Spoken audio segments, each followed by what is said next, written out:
नमस्कार। पराज्योतिष में आप सभी का फिर से स्वागत है। आज मैं आप जिन महात्मा, हमारे परम पूज्य ऐसे मित्र, हमारे गुरु आदरणीय वैसे श्री राडाराम जी भारती से आपका मिलन कराने जा रहा हूँ। और ये मिलन ऐसा है, थोड़ा आगे आ जाइए, ऐसा है कि इन्होंने जो उपलब्धियाँ प्राप्त की है उनके गुरु के सानिध्य में वगैरह, वो मैं आपको पूरा विवरण दे रहा हूँ छोटी बात में। कि जो मंदिर का निर्माण उन्होंने किया उसमें सबसे पहली बात कि किसी की कोई दक्षिणा, किसी का कोई दान, उनके कोई शिष्यगणों से कोई पैसा नहीं लिया। उन्होंने अपने खुद के ऊपर ये मंदिर का निर्माण किया है। और ये मंदिर का पूरा विवरण उनके शिष्य और उनके परम पुत्र जो मैं दिखा रहा हूँ आपको, गोपीनाथ जी महाराज और गोपीनाथ जी महाराज द्वारा मैं पूर्ण आपको मंदिर दिखाऊंगा।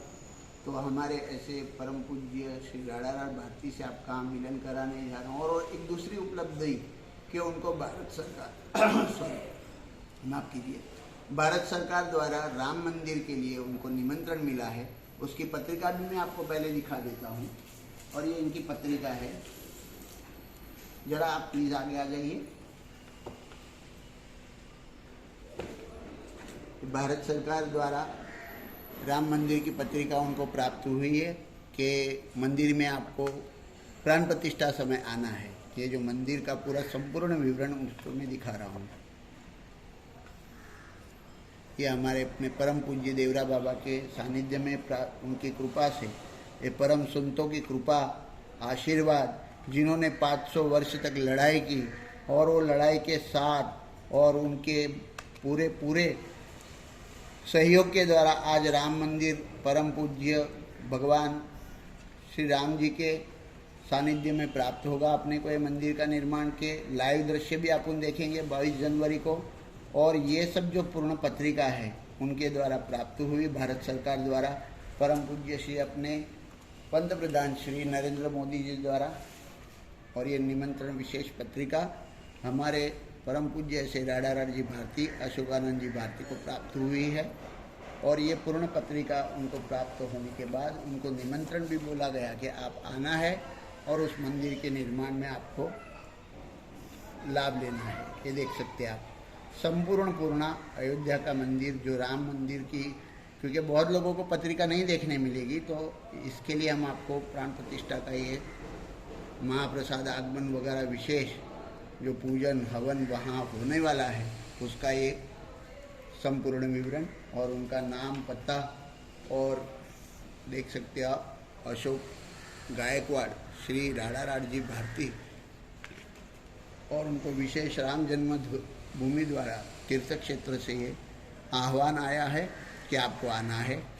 उनकी ये संपूर्ण पत्रिका प्राण प्रतिष्ठा समारोह की और उनकी टिकटें जो आने और जाने की, और उनके महत शिष्य श्री विभीषण जी कानाडे जी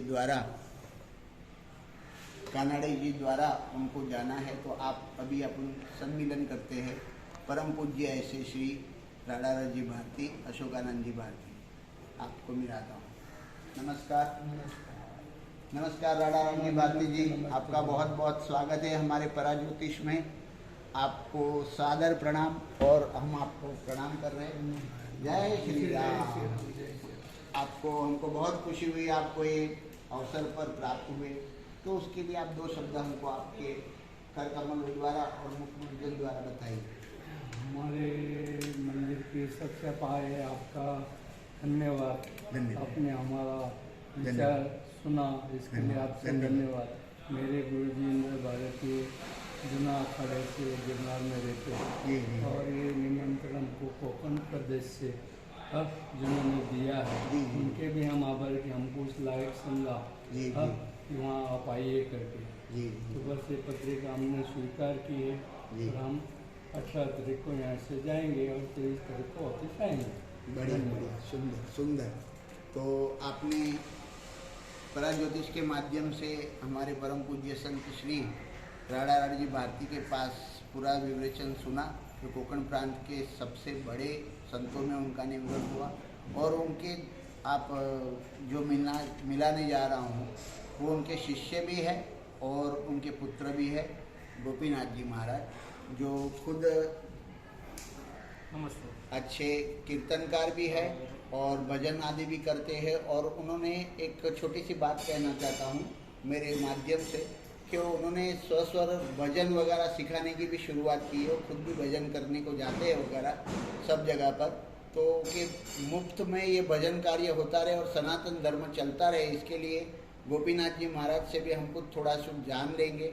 गोपीनाथ जी, आप बता सकते हैं, जरा थोड़ा सा विवरण कर दीजिए सनातन धर्म के बारे में। आप संपूर्ण विवरण नहीं दे सकते, छोटा सा। सनातन धर्म में हमें हमेशा हमारी संस्कृति के बारे में बताया जाता है। हमारी जो संस्कृति में पूजा कैसे करनी, अर्चना कैसे करनी है, साथ में लोगों को उस सानिध्य में कैसे लाना है। जो आजकल हम देखते हैं कि हमारे परिवार के लोग उस संत सम्मति में नहीं आ पाते, उनको वो ज्ञान कहाँ से मिले। इसलिए हम लोग संतों की हमेशा सेवा करनी चाहिए, संतों के सानिध्य में रहना चाहिए, और संतों से जो सेवा का जो फल मिलता है हमें, वो हमारे जीवन पे बिल्कुल अनमोल तरह से प्रभाव पड़ता है। इसलिए हम चाहते हैं कि हमारे जिस मंदिर का उद्देश्य है कि लोगों को हमेशा धार्मिक और उनको संस्कृति का ज्ञान करवा के देना, और साथ में सनातन धर्म का ये प्रचार हम आजीवन हर एक स्टेट में करते हैं। जहाँ पर पंढरपुर हो गया, आलंदी हो गया, हर एक स्टेट में ये सारी चीज़ें प्रचार होती है। साथ में हमारी पद यात्रा होती है, जिसमें काफ़ी लोग बड़ी संख्या में आते हैं, मिलते हैं और इस सनातन धर्म को आगे बढ़ाते हैं।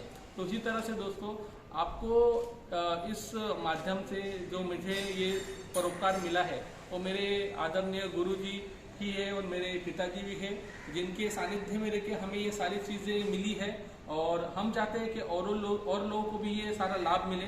तो आप हमेशा ही सनातन धर्म के साथ में रहिए, अपने धर्म के साथ में रहिए, अपने जो कुल गुरु है, अपने कुल देवता है, उनका हमेशा आदर करिए और साथ में उनकी सेवा करिए। और हमारे जो मंदिर है ये गोरेगांव में है, गोरेगांव वेस्ट में है, सिद्धार्थ नगर में है। और अगर आपको जानना है कि इस मंदिर का क्या कैसे निर्माण हुआ है, कैसे यहाँ पर गुरुजी ने इतने सारे देवी देवताओं की स्थापना की है, जहाँ पर आपको विश्व के हर एक के देवी देवताओं के दर्शन होंगे। और ये जो मंदिर है बिल्कुल बहुत ही अद्भुत है और ये 3 माले में बना है, यहाँ पर पृथ्वी, पाताल और स्वर्ग। तो इस तरह से इसका निर्माण हुआ है और ये बहुत ही अद्भुत है, जो हम अभी आपको आगे बताएंगे इस मंदिर के बारे में। तो धन्यवाद गुरुजी ने मुझे यहाँ पर 2 शब्द बोलने का मौका दिया। जय श्री हरि। आपने देखा कि कैसे इस मंदिर का विवरण और उनमें वारकरी संप्रदाय मतलब के जो होता है अपने हिंदुस्तान के अंदर पंढरपुर में, आनंदी में जो संतों की परिक्रमाएं होती है, जो अवरनवर उनकी पद यात्राएं निकलती है, उन संप्रदाय से भी गुरुजी श्री राडाराड जी भारती जुड़े हुए हैं। और आनंदी पंढरपुर में भी उनके मठ है और वहाँ पे वो अध्यक्ष, उपाध्यक्ष आदि कार्य में होते हैं। और जहाँ पे विश्वविद्यालय छोटा सा होता है, जहाँ बच्चों को पढ़ाई होते है, उसमें भी वो ट्रस्टीगण है। वैसे उन्होंने बहुत विकल्पों द्वारा विद्याभ्यास के लिए, गौ के लिए, फिर अच्छे कार्यों में उन्होंने साथ दिया है। और मेरा सौभाग्य कि जो मंदिर के लिए मैंने प्राण प्रतिष्ठा की थी, उन्होंने मुझे आमंत्रित किया था और मुझे आचार्य बनाया था। उनके लिए मैं फिर से उनका बहुत धन्यवाद करता हूँ और दिल से उनको कहता हूँ कि जय श्री राम। आप जो आपको लाभ मिला है, वो लाभ का परम आनंद उठाइए और लाभ का परम आनंद उठाकर आप वो रामलला के दर्शन आप कर आइए। बोलो श्री प्रेम से श्री रामचंद्र भगवान की जय। अभी स्टॉप।